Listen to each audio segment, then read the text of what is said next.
குமரன் ரொம்ப நாளாக சொந்தமாக ஒரு தொழில் தொடங்க நினைத்து இருந்தான். ஆனால் அவனுடைய அப்பா அதற்கு சம்மதிக்கவில்லை. காரணம், முதல் போட போதுமான பணம் அவரிடம் இருக்கவில்லை. அவனுக்கு இருந்த ஒரே ஆறுதல் அவனுடைய அம்மா மட்டும். எப்படியாவது தன்னுடைய வசதியாக இருக்கும் அண்ணனிடம் கேட்டு வாங்கி தருவதாக சொல்லியிருந்தான்.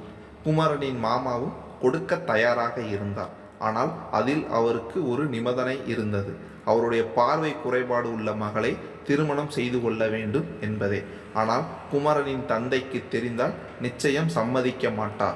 மட்டுமல்ல, குமரனுக்கு அதில் உடன்பாடு இல்லை. பணத்திற்காக தன்னை விற்பனை செய்வது போல இருந்தது. மாமா மகளை அவர் பணம் கொடுக்காவிட்டாலும் அவளுக்கு வாழ்க்கை கொடுக்க தயாராக இருந்தான். ஆனால் பணத்திற்காக செய்ய விருப்பமில்லை. இதையும் மீறி அவளை திருமணம் செய்தால் பணத்திற்கு ஆசைப்பட்டு செய்வது போல ஆகிவிடும். அவனுக்கு என்ன செய்வது என்று அறியாமல் குழம்பி போய் இருந்தான். தன்னுடைய திட்டத்தை கைவிட்டு விடலாமா என்று கூட யோசித்தான். நீண்ட யோசனைக்கு பிறகு ஒரு நாள் தன்னுடைய மாமாவை நேரில் சந்திக்க விரும்பினான். மாமாவும் அனுமதி கொடுக்க குமரன் நேரில் சென்று சந்தித்து ஒரு யோசனையை அவரிடம் தெரிவித்தான்.